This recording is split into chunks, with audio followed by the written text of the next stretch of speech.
श्री राम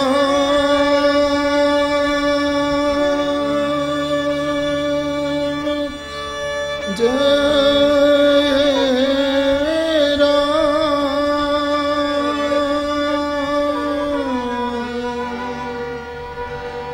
जय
बाप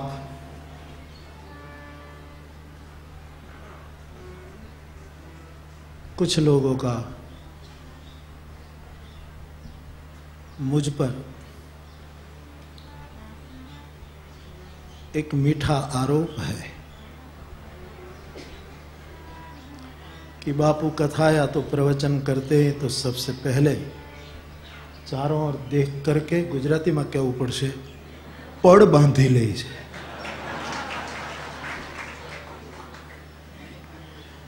हूँ पड़ बांधतो नथी, सारे बाजू जोईने विचारीने पड़ में आऊं छुं।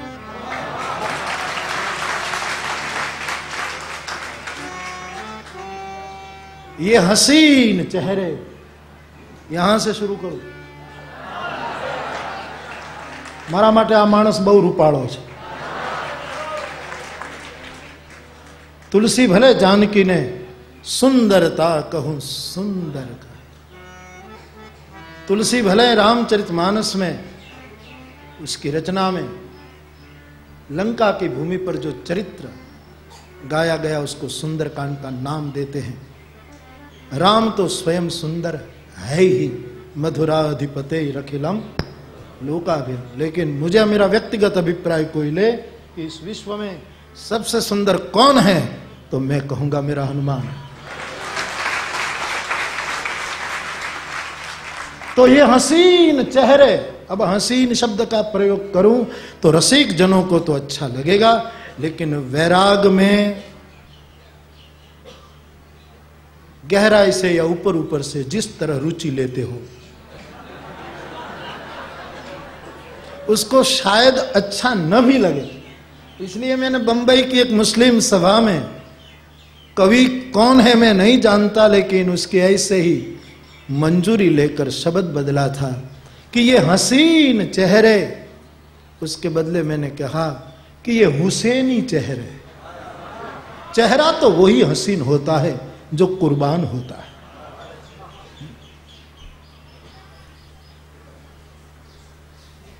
बस तकदीर वाले हो वही कुर्बान होते हैं। मोहब्बत सबकी महफिल में शमा बनकर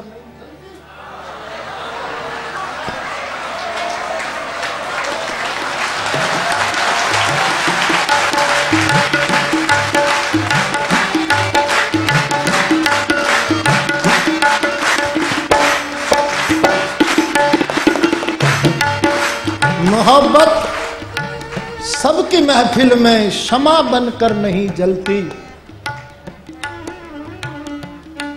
हसीनों की निगाहें सभी पर छुरी बनकर नहीं चलती। जो हैं तकदीर वाले बस वही कुर्बान होते हैं। गाओ सुमन भाई, गाओ।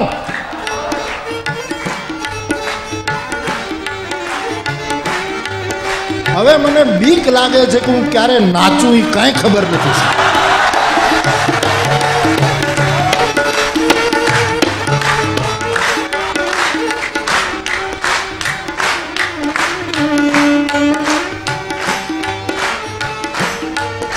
जमाने में अभी ऐसे कई नादान होते हैं, जमाने में अभी ऐसे कई नादान होते हैं, वहाँ ले जाते हैं कश्ती, वहाँ ले जाते हैं कश्ती, वहाँ ले जाते हैं कश्ती, जहाँ तूफान होते हैं, वहाँ ले जाते हैं कश्ती, जहाँ तूफान होते हैं। तो ये हुसैनी चेहरे मेरी तस्बीह के दाने हैं। ये सब हसीन चेहरे यहां से लेकर शिव से लेकर जीव तक, चैतन्य से लेकर जड़ तक, दुर्वा अंकुर से लेकर अंबर तक, ये हसीन चेहरे सब मेरी तस्बीह के दाने हैं। निगाहें फेर लेता हूं और इबादत हो ही जाती है।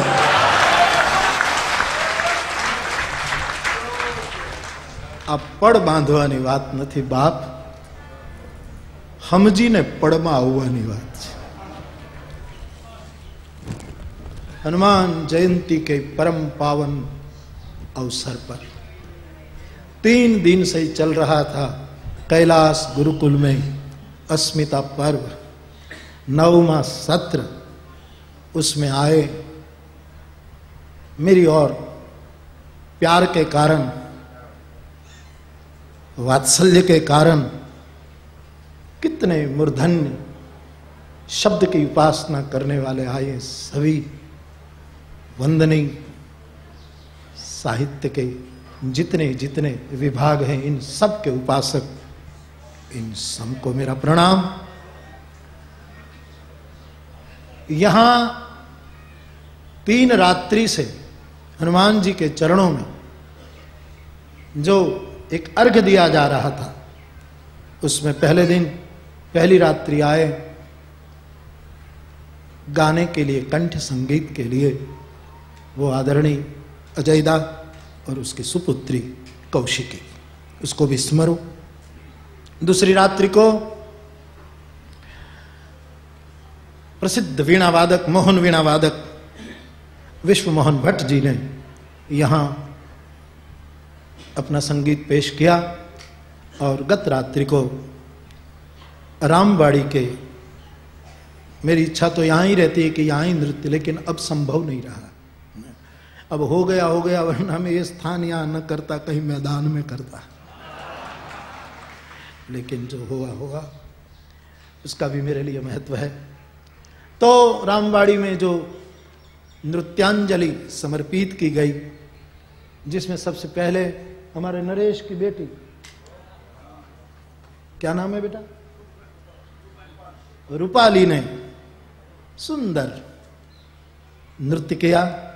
उसके बाद हमारे आदरणीय विजय भाई उपाध्याय पंड्या जी, उसकी सुपुत्री जरमर ने भरतनाट्यम की सुंदर प्रस्तुति की, उसको मैं याद करूं। और फिर आदरणीय जया प्रदा जी ने और उसके पूरे ग्रुप ने, और दिल्ली से आई हमारी आदरणीय नंदिनी बहन, और जो मेरी बेटी की बेटी आहुति की गुरुजी भी है, जो उसको नृत्य सिखाती हैं, वो अपनी 2 शागिर्द को लेकर आए थे। इन दोनों बेटियों ने भी बहुत सुंदर मंचन किया, और उसको भी स्मरूं। और आज आप सबकी शुभकामना से यहां से ऐसा कुछ होता, एक वस्तु में आप जिस तरह उसको ले, मैं कोई चिंता नहीं करता हूं, लेकिन एक बात कहता हूं कि मेरी समझ में जहां तक है आपकी शुभकामनाओं से, यहां के कोई भी उपक्रम जब शुरू होते हैं ना, उसके पहले कोई योजना नहीं होती है, किसी का आदेश होता है। मैं अभी सोच रहा था कि मैं, किसी को लगेगा कि बापू ने रघुवीर भाई को बुला लिया, प्रार्थना की, उपेंद्र भाई को प्रार्थना की, जयाबेन को और माधव, बस मुझे लगा कि साथी हाथ बढ़ाना, ये अकेला थक जाएगा यार, मिलकर बोझ उठाना। लेकिन सबसे ज्यादा आनंद, पूरे 3 दिन और आज 4था दिन आनंद ही आनंद बरसा है। सभी बैठ के कितनी सभर और भर देने वाली हुई।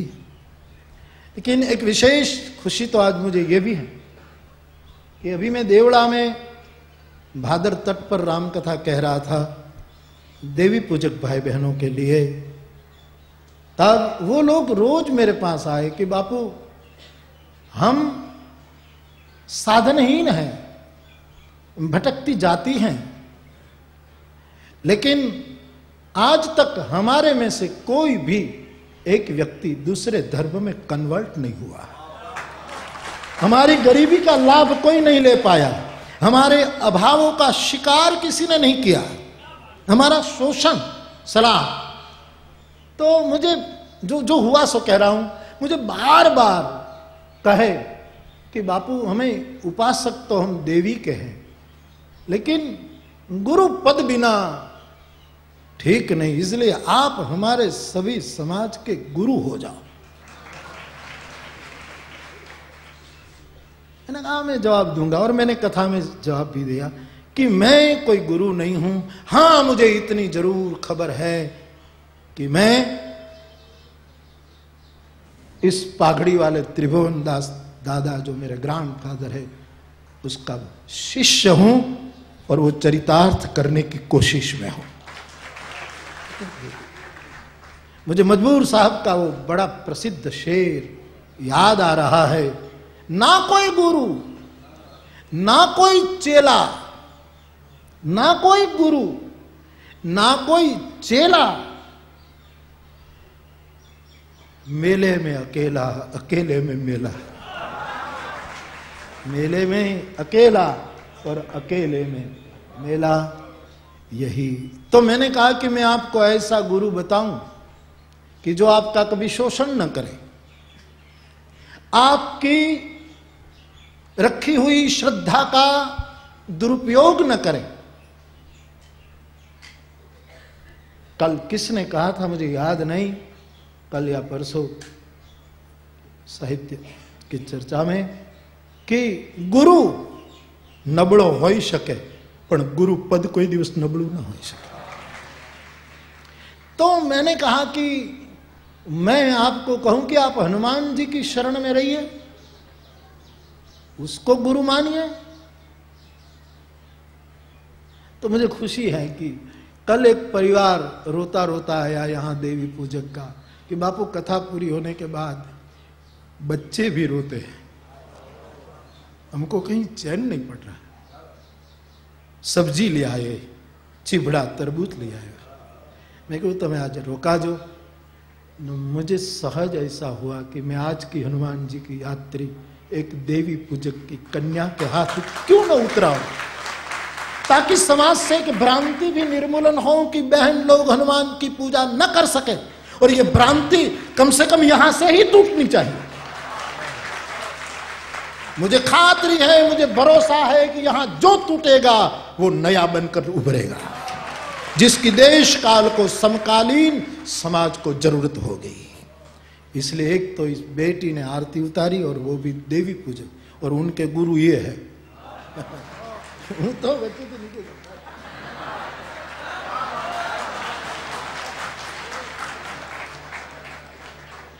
ओशो रजनीश जी गुरुओं को कभी कभी ताना मारकर कुछ लोग कहा करते थे ये एजेंट हैं, ऐसा ऐसा कभी उनका नाम लेकर वो किस टोन में बोले हों वो समझे बिना कह देते हो।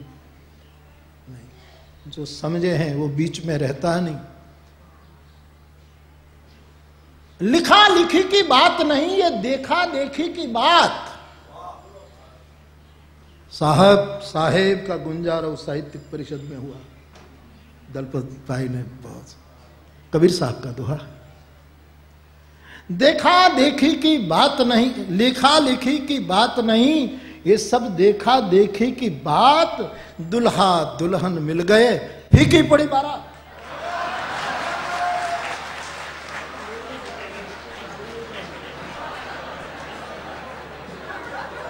खरेखर तो आया माइक बांधू जो दौड़ू मैंने छूट थी मोटू आपी देवू जो साहब, पण घुमरी खाई पाछू त्या जावू पड़े। तो एक तो ये भी मेरी खुशी है कि उसने मेरा निमंत्रण कबूल किया, और इस ज्योति बेटी ने मेरे हनुमान जी की आरती की। विशेष और खुशी की चर्चा करूं तो इस 9वें अस्मिता पर्व के अवसर पर, और 25 साल से चल रहा है करीबन, यहाँ जो संगीत का एक संगीत आराधना श्री हनुमान जी को समर्पित की जा रही है। यहाँ कोने में बैठकर सबसे पहले हमने शुरुआत किया था पंडित जी जसराज जी से, और बिरजू महाराज यहाँ नृत्य कर रहे थे, बस इतने छोटे से मंच पर। और उसी समय पंडित जी ने पवन पुत्र हनुमान का, बस फिर तो आप सब कितनी बार अपने औदार्य से आते रहे। लेकिन 9वें अस्मिता पर्व के अवसर पर मैं हरीश भाई से बात करता रहा, सबसे बात करता रहा कि मेरे मन में ऐसा कुछ घुट रहा है। राशि शब्द बोलने में भी मुझे बहुत शर्म लगती है, क्योंकि जो गुण राशि होते हैं उनके सामने इस राशि का कोई मूल्य नहीं है। ऐसा जो सद्गुण राशि है, जो विद्या राशि है, जो कला राशि है, उनके सामने। लेकिन एक अपनी प्रसन्नता के लिए, ये तो उनकी उदारता है कि कबूल कर लेते हैं।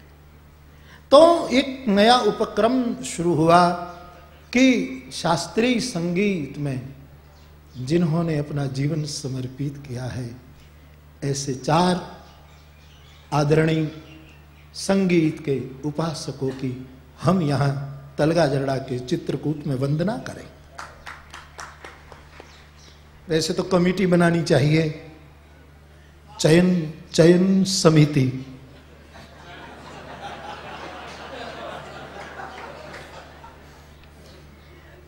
लेकिन ये जो मुझे अंदर से धक्का लगा सो मैंने कह दिया कि ये पहली बार तो ऐसा कर दें कि भारत रत्न आदरणीय उस्ताद बिस्मिल्लाह खां साहब को वाद्य के कारण, वाद्य वादन के लिए, उसकी संगीत की इतनी बड़ी सेवा के लिए हनुमंत अवार्ड, एक तो वाद्य में उसको हम समर्पित करें और हमारी वंदना कबूल करें। दूसरा नाम मेरे मन में घुमा, पंडित जी भी कितनी बार आ गए यहाँ, 2-3 बार, और दिन से गाया है साहब। एक बार जो यहाँ गाया है उसने, मानो नृसिंह भगवान हिरण्यकशिपु की आंत निकालता हो, ऐसी उसकी मुद्रा होती थी पंडित जी भीमसेन जी जोशी जी की। आपने भी बहुत सेवा की संगीत की। मेरे मन में उठा कि क्यों ना गायन के रूप में पहले में पंडित जी की हम सब मिलकर वंदना करें। नादुरुस्त तबीयत के कारण आप नहीं आ सके, लेकिन आपके सुपुत्र और दोनों आए हैं, आपने भी ये स्वीकार किया, हम बहुत बहुत आपके आभारी हैं। मैं जानबूझकर पंडित जी को अंत में रख रहा हूं। पंडित बिरजू महाराज, वो भी यहां आ चुके हैं। नृत्य में किसका नाम चुनूं तो बस दिल में आया, मैंने बता दिया।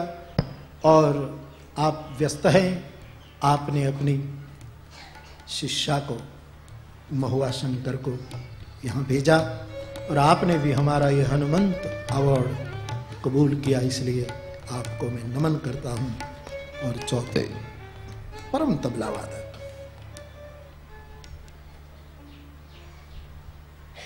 कभी कभी लगता नहीं कि तबले स्वतंत्र होंगे, उनकी उंगलियों से तबला निकला हो, ऐसा लगता है। ऐसे तबला के दिग्गज वादक, गणेश के प्रकार, गणेश की उपासना तो होनी चाहिए, क्योंकि वो तो उसने, किसने कहा हमारे साहित्य सभा में कि पखवाज था अमीर खुसरो के समय में, उसके 2 भाग हो गए और तबले हो गए, जो बातें हुई थी। लेकिन मैं आपके घर भी 1-2 बार को आया हूं, आपने स्वयं आकर, आप भी कम उम्र नहीं है। पहले जब आते थे तो आपके बाल भी काले थे, मेरे भी थे, लेकिन अब उल्टा हो गया है कि आपके ऊपर के सफेद हुए हैं, मेरे यहां के सफेद हुए हैं।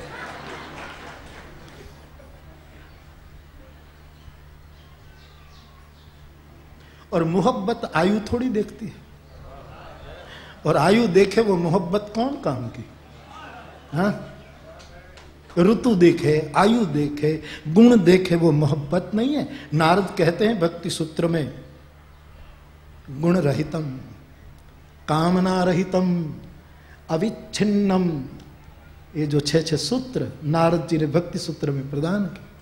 मैंने हमारा रमण बापा वाचस्पति बालडोली,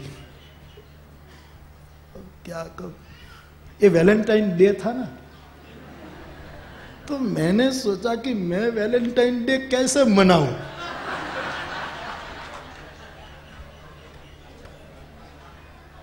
तो मैंने दिला को या किसी को जो मेरे साथ था, मैंने कहा रमण बापा का फोन हो तो लाने, मैं उसको वैलेंटाइन डे की बधाई दूं।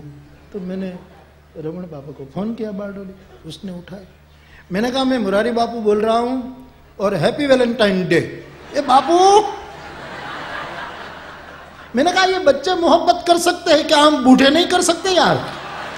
और बूढ़े थोड़ी हुए हैं, इसके शरण में जब तक रहोगे, शरीर कुछ भी हो, आदमी कभी बूढ़ा नहीं हो सकता।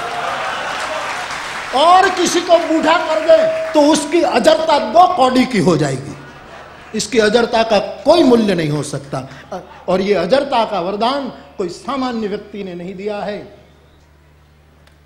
उद्भव स्थिति संहारकारिणीम क्लेशहारिणीम सर्वश्रेयस्करीम सीताम न तो हम राम वल्लभाम, वो मां जानकी ने दिया है।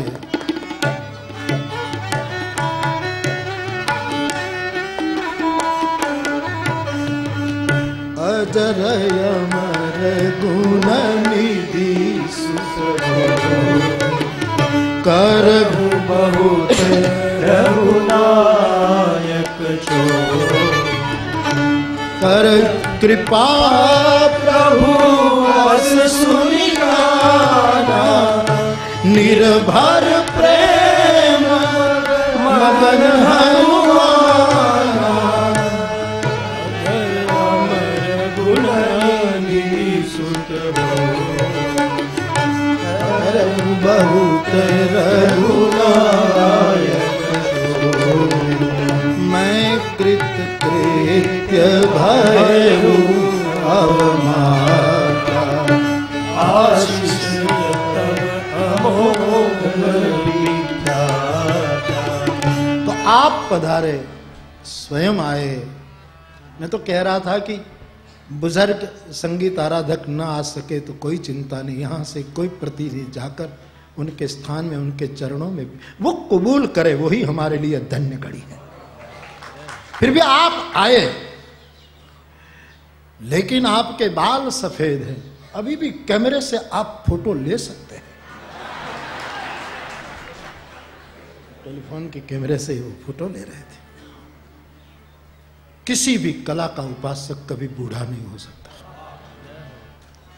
मैंने जयाप्रदा जी के नृत्य के कल रात्रि को भी कहा था कि आर्ट हो और हार्ट न हो तो आर्ट का कोई मूल्य नहीं है, और आर्ट और हार्ट हो, ये आदमी क्या है? नर्तक भी है, वादक भी है, गायक भी है। शास्त्र उसकी साख पुरता है। नर्तक तो है, कीर्तनाचार्य है। नर्तन करते करते कीर्तन करने की एक पद्धति का नाम है हनुमंत पद्धति, और संगीत में भी हनुमंत मत है।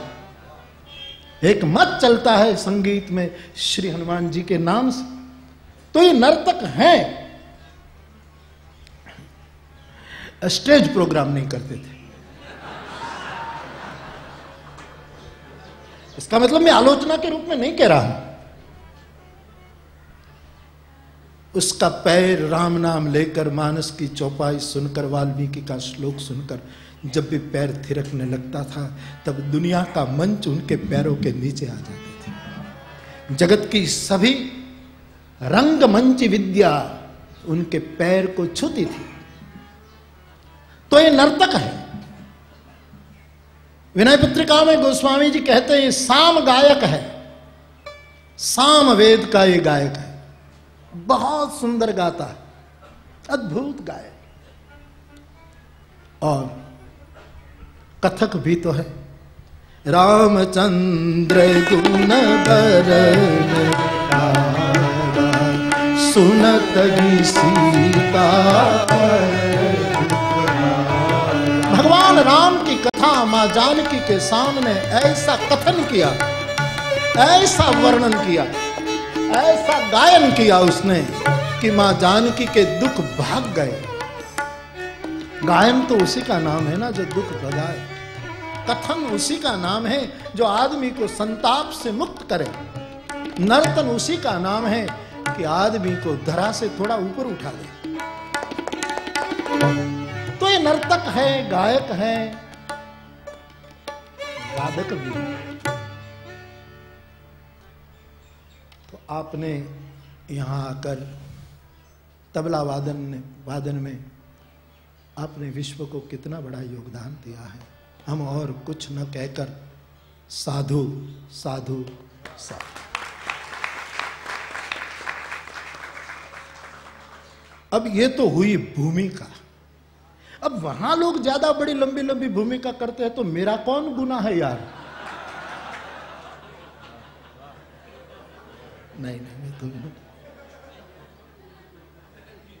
लेकिन एक बात सही है सुन भाई, कि हर अस्मिता पर्व में दिन दुना रात चौगुना आनंद होता है, लेकिन इस बार और एक एक कदम हम आगे बढ़ रहे हैं। बड़ी खुशी, बड़ा आनंद हुआ। और मेरा मानना है, मैं एक संतवाणी कार्यक्रम में रात को 4 बजे गया, ललिता बहन सील। अब एक तो 4 कथा पूरी करके इतना ड्राइव रात भर करते करते करते करते અને લોકો એમ જ માને છે કે બાપુને તો કાંઈ વાંધો આવે જ નહીં। હવે બાપુ બોલે કોની પાસે યાર, એ કોને કહેવું? इतना लंबा ड्राइव किया, फिर वहां बैठे 4 बजे फिर कहे मुझे बोलो। तब मैं पहली बार बोला था ये शब्द, मैं आपको कहूं कि जिसको नृत्य आता हो ना, उसको गाने की जरूरत नहीं है, नृत्य काफी है, नर्तन पर्याप्त है। जिसको जो आप कहो कोई है उसको पाने के लिए, फिर उसको अल्लाह कहो, ईश्वर कहो, राम कहो, रहीम कहो, कोई फर्क नहीं। जो कहो कबीरा कुआ एक है, पनिहारी अनेक बर्तन सब न्यारे भय पानी। हमारो गंधर्वराज कहे पुष्पदंत, त्रयी सांख्यं योग पशुपतिनतं प्रभिन्नेकस्थाने परमुदमद रुचिनां वैचित्रं रुजुकुटिल नानापथ नृणावे गोगं तमसि पयसामर्णवै। रुचि वैचित्र के कारण सबकी बातें बिलक बिलक ढंग से जाने की होती हैं। तो उस परम तत्व को हम जो कहें उसको पाने में नर्तन पर्याप्त है, गाने की जरूरत नहीं। मीरा, मुझे लगता है मीरा नाची ही होगी, गाया भी होगा, उसको उठा होगा तो, लेकिन गाया तो हम सब ने ज्यादा उसके पद है। मीरा ने तो केवल नृत्य ही किया होगा, क्योंकि नृत्य में इतनी डूबी हुई होगी कि गाने की याद ही नहीं आई होगी।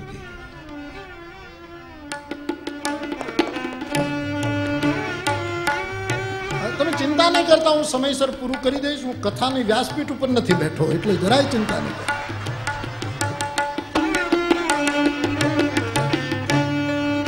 પણ આજ આની પાસે મુજરો ન કરવું તો કોની પાસે કરું મારા બાપ?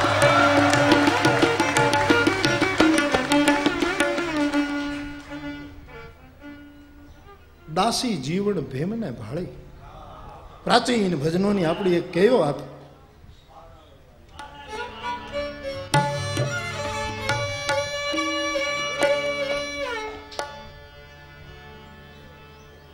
सूर आपने हूँ वही આવી શકું आपने।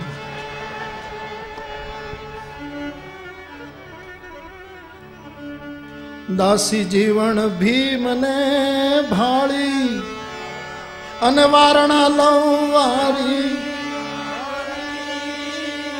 ए जी दासी जीवन भीमने भाड़ी तारा वारणा लौ तारी पाहे आज मारी गरीबी गवाणी, मारा मावा मोले आवजो, आपणे बाळपणानी प्रीत्यु एला तने खबर नथी। हूँ चडी पेरी, फाटेली चडी पेरी अने 3-3 किलोमीटर दौड़ी, माए आपेलू दळનું દળાવવાની લાઈનમાં હોય અને મારા વારા આવવાને વાર હોય ત્યારે મને ત્યાં ઊભું રહેવું ફાવતું નહોતું। फाटेली चडी पेरी अनु 4 किलोमीटर दौड़ी अने पीठोड़िया तारा पासे माथुं पगार बताड़तो तो ई मारी तारी हारे बाळपणनी प्रीत छे यार। हमारो अनुभव न्या जईने आवुं त्यां दरणानो वारो आवी जाय, पाछो दरણા लईने पाछा हता नहीं। आज मारी गरीबी गवाणी, मारा मावा मोले आजो, मारी पूर्व जन्मनी प्रीत्यु रे, मारा नानपणाना नेड़ा रे, मारा मावा मेले। अने आने हूँ मावो कही शकूं कारण के आ पण गिरिधारी छे ने ओलो मावो पण गिरिधारी छे। मम प्रभु श्री गिरिराज धारी ने आ पण गिरिराज धारी छे। सुबेल शैल लईने आव्यो तो आज एनी पासे मुजरो न करिए तो क्या करे। एटले टूंकमां मालकोस चालतो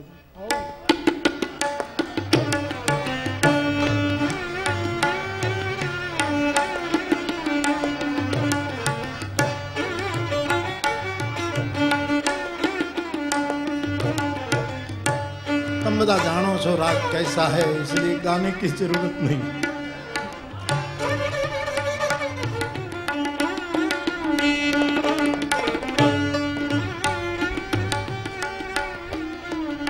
तो मीरा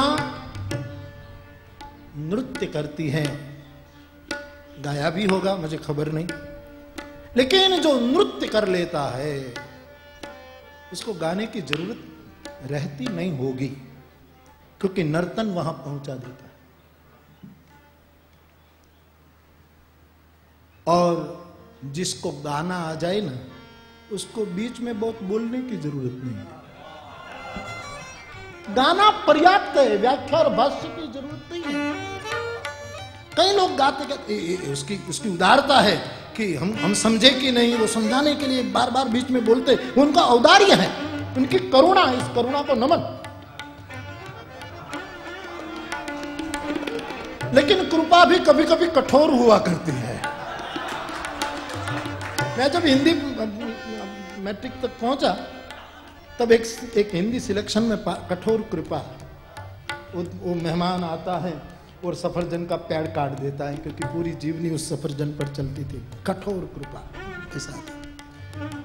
तो जो जिसको गाना आ जाए उसको बीच में, यानी वो थोड़ा बोले बात करे, वो तो जरूर सवाल समझाए जितना जिसको बोलना हो, लेकिन उसको फिर प्रवचन करने की जरूरत नहीं है मेरी दृष्टि में। गाना पर्याप्त नहीं है। नानक ने क्या कहा था? मर्दाना छेड़। कोई भी उत्तर इस आदमी ने बोलकर नहीं दिया, गाकर दिया। इस दुनिया में गाना सबसे बड़ा खाना है, इसके समान कोई बड़ा आहार नहीं है। जो गाना को खा लेता है, इसको संसार की किसी चीज की भूख नहीं रहती, क्योंकि भूखा आदमी पाप करता है। बुभुक्षितः किन्न करोति पापम क्षीणा नरा निष्करुणा भवन्ति। आदमी भूख से पाप करता है। हमारे यहां भूख से दो चीज पैदा हुई, भूख से भीख भी पैदा हुई और बेख भी पैदा हुई। जब भूख लगती है तो भीख मांगते हैं। और कोई हरिश्चंद्र, गोपीचंद, भर्तृहरि, ऐसे आदमी को जब भूख लगी, जैसे हनुमान जी को अशोक वाटिका में भूख लगी थी, ऐसे भूख लगी तो उसमें से भेख पैदा हुआ। तो जो नर्तन कर सकते हैं उसको गाने की जरूरत नहीं, और जो गा सकते हैं उसको बीच में बोलने की। मैं ना भूलता हूं तो पंडित जी भीमसेन जोशी जी बीच में साहब कभी कुछ ऐसा करूं, पानी पी लूं, ऐसा कुछ बोल दे तो बात और है। बोलने का अधिकार सब बोल सकते हैं उदारता से, लेकिन जरूरत नहीं लगती। नर्तन करने वालों को गान की जरूरत नहीं, गाएं, उसको बोलने की जरूरत नहीं। लेकिन जिसको बोलना आता है उसको सुनने की बहुत जरूरत है। जो बोल सकता है, जो प्रवचन करता है, उसको सुनने की बहुत, क्योंकि बोलने से भक्ति प्रारंभ नहीं हुई है। श्रवणम कीर्तनम विष्णु स्मरणम पाद सेवनम अर्चनम वंदनम दास्यम सख्यम आत्मनिवेदनम। श्रवणम कीर्तनम विष्णु स्मरणम पाद सेवनम अर्चनम वंदनम दास्यम सख्यम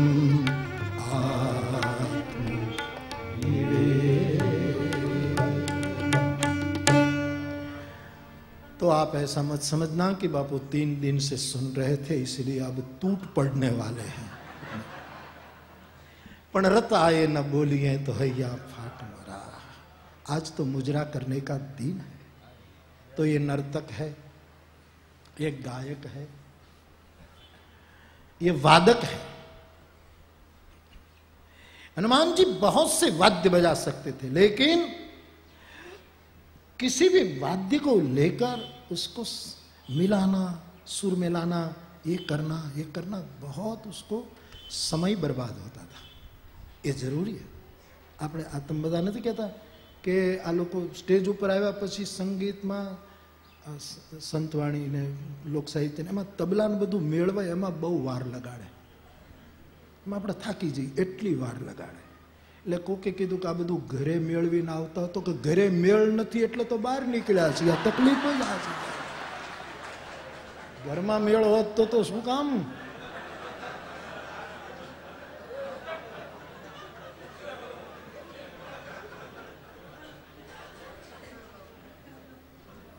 श्री हनुमान जी का एक वाद्य था नाखून. हाँ, नाखून से जो संगीत निकलता है.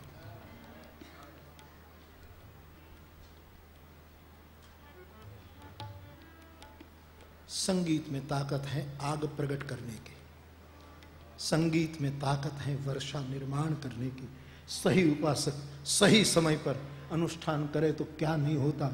हमारे बस में नहीं, इसका मतलब नहीं कि उसका छेद उड़ जाता है. कुछ बातें हमारे बस की नहीं है.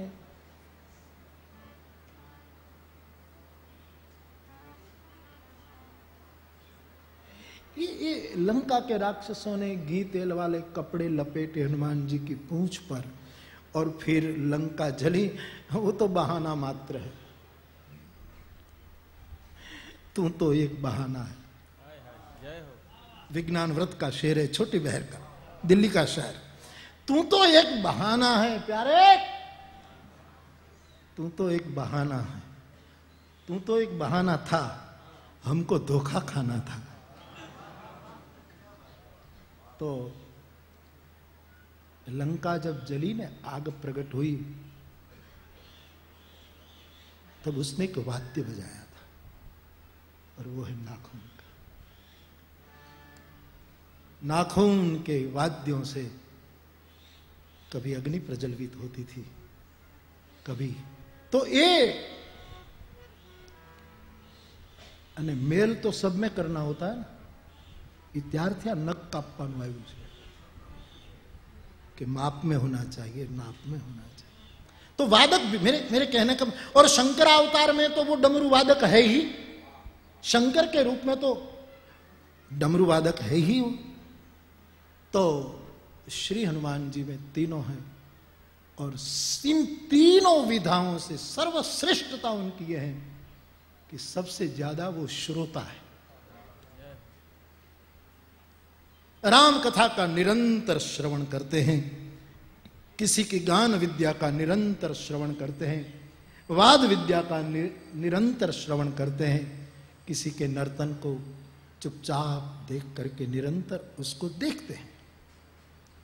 तो ऐसे हनुमान जी की इस पावनी जयंती के अवसर पर लोग कहते हैं कि चैत्र शुद्ध पूर्णिमा वो हनुमान जयंती की वो दीपावली की अगली रात. जो दो मत है यूपी में, उधर तो वही भी मानी जाती हैं જેને આપણે કાળી ચૌદશ કહીએ.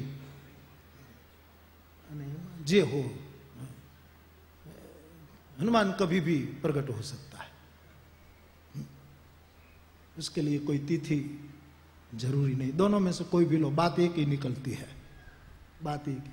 मुझे कल एक विद्वान एक वडील ने चिट्ठी, बड़े आदर के साथ चिट्ठी लिखकर मुझे पूछा कि बापू हम देखते हैं आप 3 दिन बैठे बैठे सुनते भी हैं और माला भी घुमाते हैं. ये हमने देखा है. तो एक साथ 2 मन काम कर सकते हैं. एक और प्रवचन भी सुनना और माला भी जपना.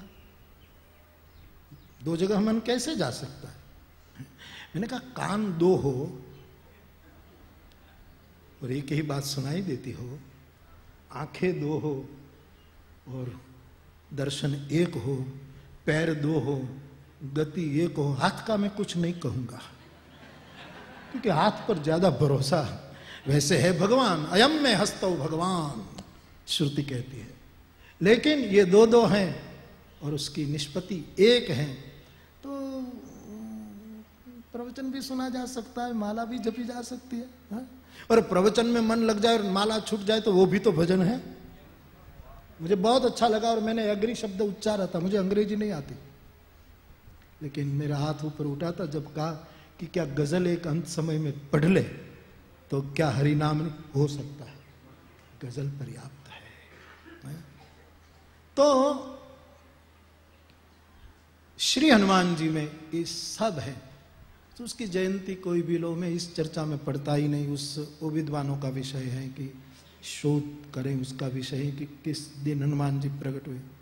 मैं इस कथा में भी कह रहा कि गंगा सती और पानबाई सास बहू थी कि वो कोई उनके साथ आई सेवा में, कोई वो थी, इसकी चर्चा और विद्वान लोग उस पर जरूर अच्छा प्रकाश डाल सकते हैं। लेकिन मुझे तो पूछे तो मैं इतना ही कहूँ कि वो सास बहू थी कि उसकी सेविका और ये थी, मुझे ये पूछ, लेकिन मुझे इतना जरूर पता है कि वो गुरु शिष्य थे, गुरु शिष्य थे, एक मार्गदर्शक और एक स्वीकार करने वाला। तो श्री हनुमान जी महाराज की जयंती, उनका प्रागट कभी भी हो सकता है, बस किसी दिन को चुन करके हम उसका विशेष स्मरण कर लेते हैं। तो आज उसके इस पावन अवसर पर मुझे कहना तो आज बहुत था, मैं अब कथा में बोल दूंगा कभी, लेकिन मेरी इच्छा आज थी कि मैं रामचरितमानस के हनुमान पर न बोलूं, तुलसी की विनय पत्रिका के हनुमान पर न बोलूं, वाल्मीकि के हनुमान पर न बोलूं, व्यास के हनुमान पर न बोलूं, और जिन जिन ने हनुमान की छवि को एकम सद्विप्रा बहुधा वदंती इस भांति देखा है, मेरी इच्छा थी कि मैं महाभारत के हनुमान पर बोलूं। महाभारत के हनुमान की छवि क्या है वो मुझे, क्योंकि भारत महाभारत होने जा रहा है, युद्ध के रूप में नहीं, विकास और विश्राम के रूप में, युद्ध के रूप में नहीं, पूरा विश्व। तो फिर कभी अब कथा में ले लूंगा, लेकिन इतनी ही बात कहकर मैं पूरा करूं कि श्री हनुमान जी ने, आप सबने देखा होगा, सबकी अपनी अपनी निगाहें होती हैं, सोच होती है। मैं मेरी जिम्मेवारी के साथ बोल रहा हूं, आप सुनो वो भी पर्याप्त है, इतनी उदारता भी बहुत है आपकी।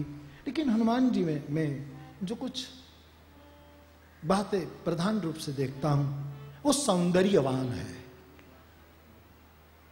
उसमें सौंदर्य बहुत है। अब देखो वो हनुमान चालीसा में गोस्वामी जी फरमाते हैं, पहाड़ी का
लंका में राम के विजय के बाद जब जानकी जी को खबर देने के लिए हनुमान जी लंका में जाते हैं, तब राक्षस लोग तो किनारे पर रहे, लेकिन लंका की राक्षसियां हनुमान जी की ओर दौड़ी है। इनके आत्म सौंदर्य को उन्होंने समझा था। उनके कंचन वर्ण विराज सुबेशा, हनुमान जी सौंदर्यवान है। ये बंदर तो नजर न लग जाए इसलिए नाम रखा है। जैसे हम बच्चे, सुंदर बच्चों को नहीं टूनू मुनू टीनियो मिनियो टीनियो नहीं कहते, वो उनका मूल नाम नहीं है यार, वो तो नजर न लगे। गुजराती में तो आपने क्या छोकरा ने भिखारी करे, नव जन्मेलू छोकरा ने भिखारी करे, ये ना घરની कोई वस्तु स्वीकार न करे, कपड़ा पण बीजेથી જ આવે, नजर न लगे। એટલે बंदर तो એનું ટુનિયો મુનિયો નામ છે, उनका मूल नाम तो है सुंदर। ये सुंदर है साहब, बंदर नहीं है। बंदर तो नजर न लगे इसलिए बंदर थोड़ा है, मैं नहीं कहता, एक परम बुद्धिमान बाप का बेटा वाली का पुत्र अंगद मानस में बोला है, कसरे 60 हनुमान कपि। ऐ दशानन, ऐ 60, हनुमान जी को बंदर कहने में तुम्हें शर्म नहीं आती? तेरी बुद्धि कहां गई? क्या ये बंदर है? गंगा नदी है, गंगा को नदी कैसे बोली जाए और हनुमान को बंदर कैसे कहा जाए? पूरा एक विभूति योग है मानस में अंगद के प्रकरण में। तो ये सुंदर है। बहन लोग है ना, वो हनुमान जी का ध्यान करे ना तो એને જે કોઈ સુંદર ન હોય એને જે ગ્લાની થાય છે ને એ નીકળી જાય। एक गलत रीत आ गई कि बहन लोग हनुमान जी की पूजा न करें, हनुमान जी को नमन न करें, सुंदरकांड का पाठ न करें, हनुमान चालीस। ये किसने डाला है? कौन है वो?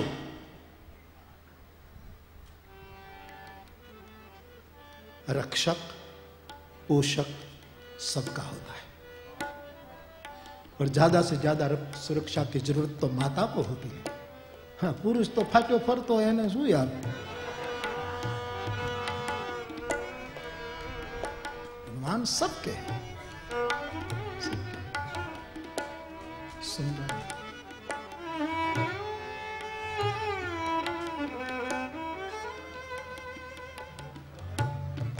તમે મને ઉશ્કેરો માં गई काले कोई बोलू तो मने आज दलपत भाई बोल, खबर नहीं कौन बोलू, पण मने अंदर थी कोई उश्केर, आ शब्द उश्केर बहुत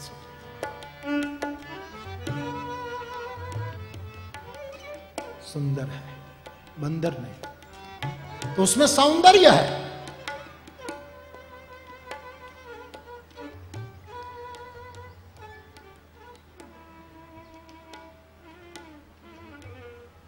सौंदर्यवान है और शौर्यवान है। हनुमान जी जैसा कोई शूरवीर नहीं।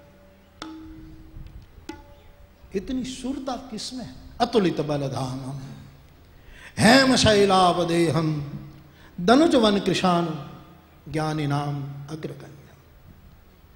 बहुत शौर्य है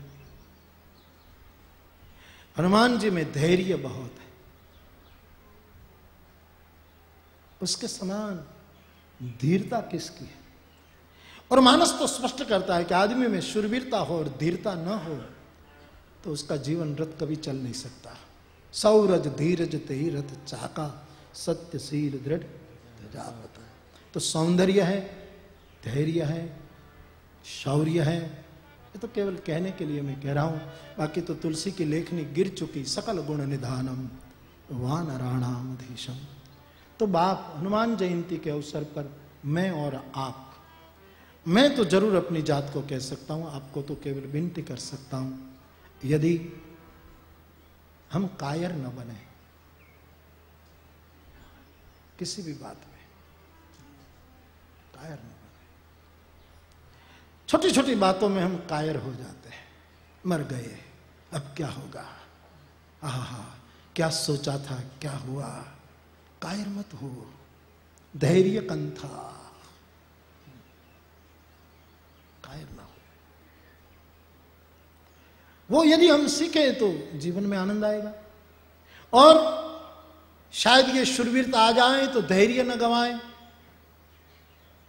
धीरज बनाए रखें और अपनी आत्मा की सुंदरता, अपनी भीतरी, ऊपर तो जो हो लेकिन भीतरी विचारों की सुंदरता, समझ की सुंदरता, अपने विवेक की सुंदरता, अपने शील की सुंदरता, अपनी वाणी की सुंदरता, इसको हम बचाए रखें तो मुझे लगे कि ये जीवन धन्य हो सकता है।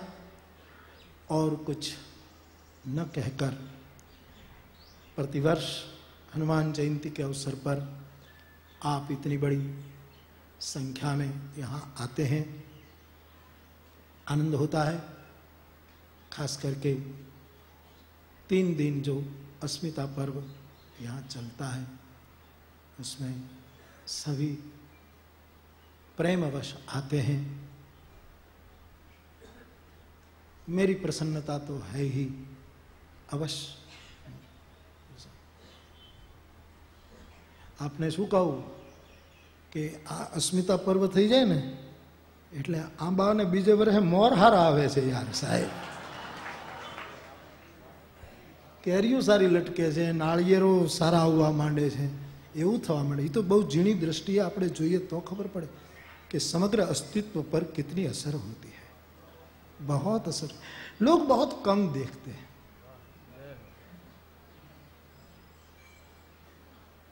अपना ही गम देखा है विज्ञान व्रत. अपना ही गम देखा है, तूने कितना कम देखा है. કેટલું ઓછું તું જોઈ શક્યો છે. તને તારું જ દુઃખ દેખાણું, તારું જ कितनी छोटी नजर है तेरी. तो बाप आप सब आते हैं, मेरी खुशी की कोई सीमा नहीं है. फिर रात्रि के नृत्य के कार्यक्रम, संगीत के, गायन के, वाद्य के, उसमें भी हम सब बहुत आनंद के साथ शरीक होते हैं. और आखिरी दिन इस बार ये विशेष खुशी है कि इन 4 संगीत के परम उपासकों ने हमारी वंदना कबूल की है. મને એક ભાઈ એમ કહ્યું કે આપણે મોડા છીએ એવું નથી લાગતા. ક્યારેય કોઈ મોડું હોતું જ નથી. जिस समय जो होना होता है उसी समय ही होता है. तदैव लग्नम सुदिनम तदैव तारा बलम चंद्र बलम तदैव. जाग्या ત્યાંથી सवार. तो पंडित जी आप आए. बिस्मिल्लाह खां साहब को मैं फिर स्मरूं. पंडित जी भीमसेन जी जोशी जी को भी नमन के साथ में स्मरूं और बिरजू महाराज को याद करके आप चारों ने हमारी वंदना कबूल की. इसलिए हम बहुत बहुत आपके आभारी हैं. और जितने जितने हमारे भाषा के शब्द के उपासक यहाँ आए, इन सब के लिए भी मैं मेरे हृदय का वंदन और भाव पेश करता हूँ. आप सब आए, आप सबको भी मेरा नमन. और कुछ न कहकर 1-2 मिनट भगवान नाम का उच्चारण करके मेरे वक्तव्य को मैं विराम दूं. मैंने इस बार देवला में कीधु क्या कीधु कि मैं व्यासपीठ पर बेसू छू रघुवीर भाई, तो मैंने क्यारे क्यारे एम लगे कि हूँ रेंकड़ी लઈને निकळ्यो છું. ऐसे लोग रेंकड़ी लઈને निकलते हैं ना, कुछ सब्जी होती है, कुछ ये होते हैं, और ट्रक गलियों में ना जाए साहब. रेंकड़ी तो नानी भी गलियों में घरे घरे जईने कही दे कोईने कई लेवू छे, खरीदो खरीदो दुनियाना लोको. અમારે તો મારી વ્યાસપીઠ તો એક રેંકડી છે. હા, રેંકડીમાં પાછળથી લોકોએ ધક્કો મરાય, બેસાય નહીં. પણ આમ બહુ દોડી દોડીને બીજા પ્રોગ્રામમાં થાકી જાઉં ને પછી વ્યાસપીઠની રેંકડીમાં બેહીને વાતો કરું છું.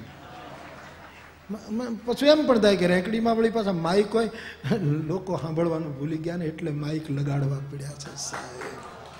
લોકોના કાનમાં ધાક પડી ગઈ છે. તો ये हरिनाम के बिना ये व्रत पूरा नहीं होता. इसलिए 1-2 मिनट के लिए प्रभु का नाम लें.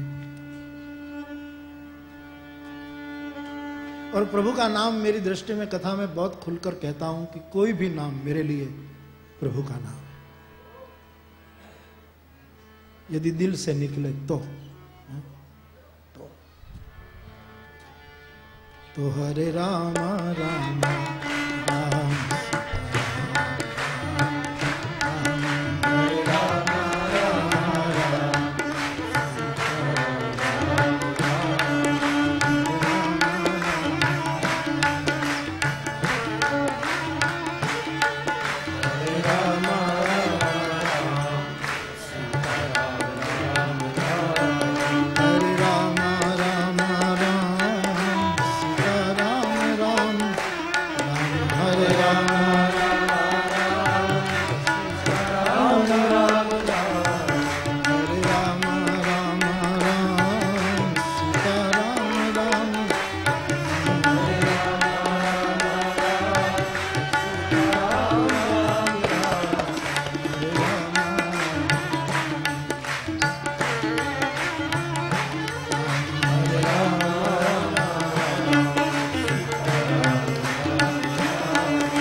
आचार्य क्षितिमोहन सेन को किसी ने पूछा था बाउल के बारे में कि बाउल लोग जो हैं वो अपनी कोई निशानियां क्यों नहीं छोड़ जाते हैं। निकल गए गाता जाए बंजारा ऐसे निकल गए।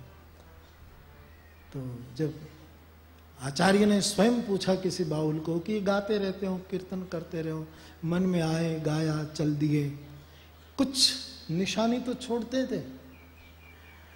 तब वो कहते कि अग्नि में एक बार समीध डाल दिया जाता है तो फिर समीध कोई निशानी नहीं छोड़ता, भस्म हो जाता है। आचार्य को संतोष भी हुआ, लेकिन फिर कहा कि नहीं, ये अधूरा है, क्योंकि वो तो भस्म के रूप में भी अवशेष छोड़ देता है, कुछ तो रखा उसने। लेकिन हरि नाम के दीवाने तो ऐसे हैं कि जैसे अग्नि में कपूर डाल दिया हो, खुशबू फुसरा दी और कोई निशान नहीं छोड़ा। ये प्रभु के नाम का गान एक ऐसी पद्धति है कि आदमी गाता रहता है और कोई चिन्ह नहीं छोड़ता है, कपूर की तरह नहीं। तो इसी भाव से हरे राम राम हरे राम राम। પણ પાછું આ હું કહું ત્યારે પાછું આપણું જે બીજા કર્તવ્ય હોય ને એ કરવાના, નહીતર બહેનો એમ કે રસોઈ કરવાની જરૂર નથી, હરે રામ રામ।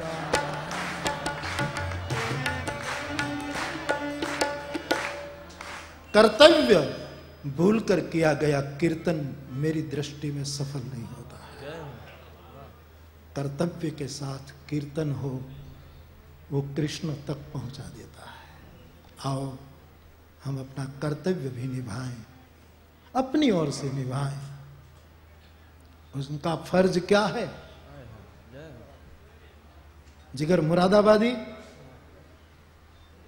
जिगर साहब का शेर है, उनका फर्ज क्या है? वो अहले सियासत जाने।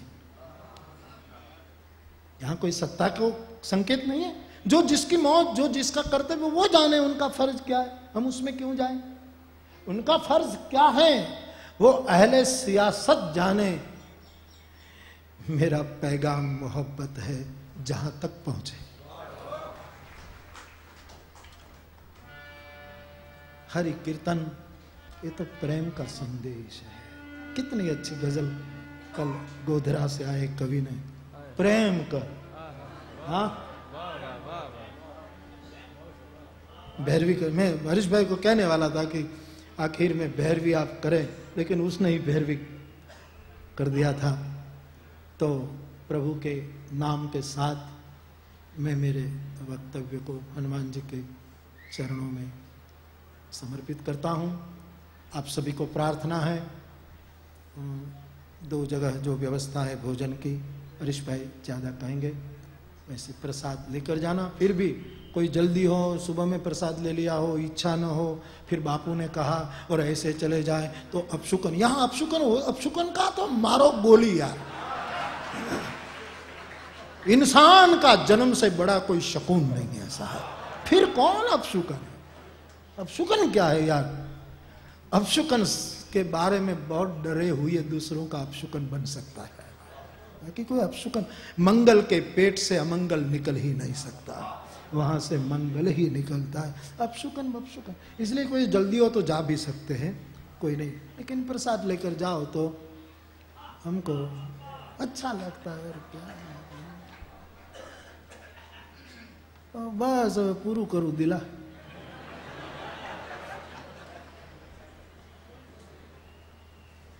बहुत बहुत आप सबको मेरा नमन। हिंदुस्तान में और हिंदुस्तान के बाहर इस चैनल के जरिए, इस टीवी के जरिए जो इस 3 दिन का कार्यक्रम, रात्रि का कार्यक्रम और अभी का शुरू જાય છે ને ભાઈ, નહીં તો ક્યારે પાછું આપણે કહેતા આપણે એમાં હોય કે જાય છે બધું આપણું, એવું પણ બને છે ક્યારેક। तो सभी सुनने वाले मेरे भाई बहनों को हनुमान जयंती की बधाई हो, बधाई हो, बधाई हो। और साथ साथ आप सभी को मेरा प्रणाम। जय सिया राम तो हम जन्मे तब से आदत है, हम मार्गी साधु है ना यार। हमारे परिवार में जय सिया राम, जय सिया राम ये सूत्र है, इसलिए आदत हो गई इसलिए बोलता हूं। आपको जरूरी नहीं है कि मुझे बोलना। कई लोग मुझे जय सिया राम कहते तो मुझे इतना कि जबरदस्ती नहीं बोलना, ये तो मेरा एक स्वाभाविक है। तो मैं कहूंगा तब आपको बोलने की जरूरत, बोलो तो ठीक है, लेकिन तो मारे तो શું થાય કે હું કોઈ ફંક્શનમાં જાઉં ને તો મને તો ખબર ન હોય, બીજા સલાહ આપે કે બાપુ હોય ને ત્યાં હનુમાનજીનો ફોટો મૂકવો જ જોઈએ। એટલે પણ કોણે કીધું?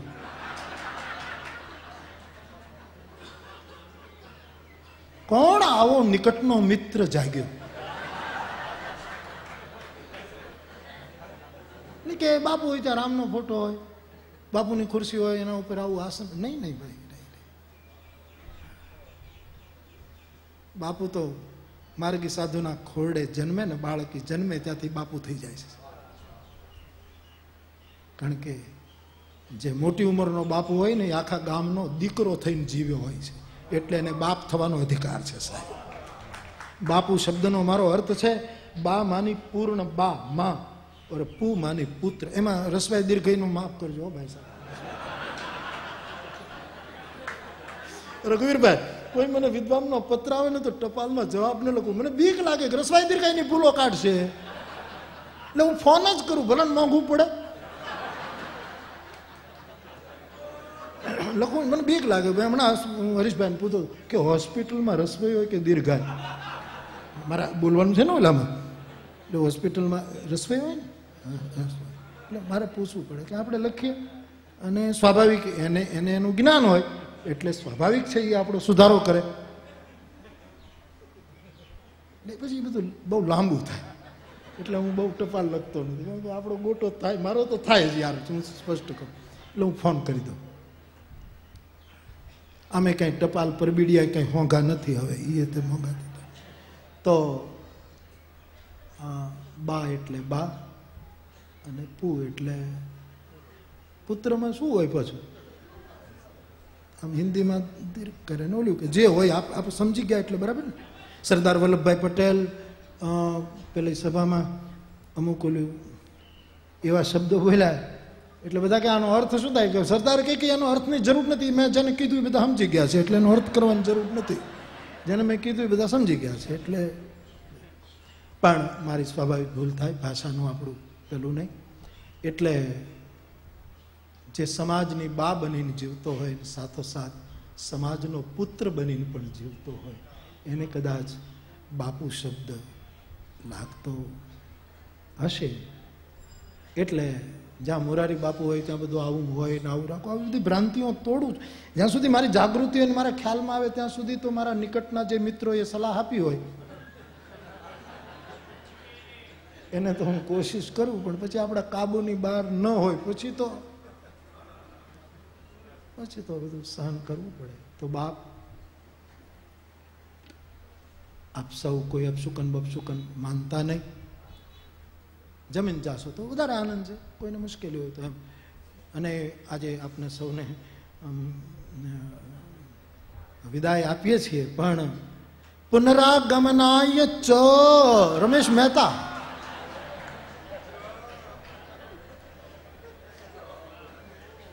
પાછા જલ્દી આવવા માટે ફરી એક વખત આપ સૌને મારા પ્રણામ। જય સિયારામ, हनुमान जयंती की बधाई हो, बधाई हो। हरे कृष्ण कृष्ण कृष्ण हरे हरे राम राम राम हरे पवन तनय संकट हरण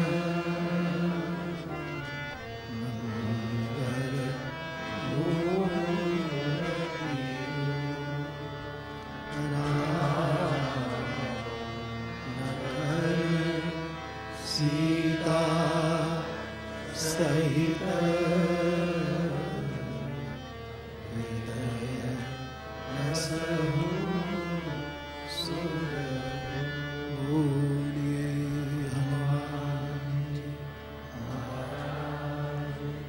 हनुमान जयंती की बधाई के साथ, आप सबको नमन के साथ यहाँ ये 3 दिन का अस्मिता पर्व और हनुमान जयंती के उत्सव का सभी कार्यक्रम अगली हनुमान जयंती और अस्मिता पर्व की प्रतीक्षा में विराम किए जाते हैं।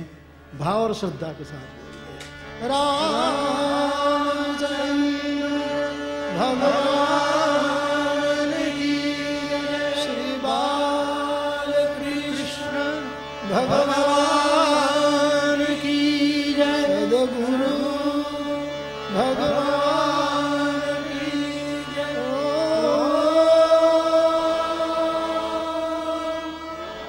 नमः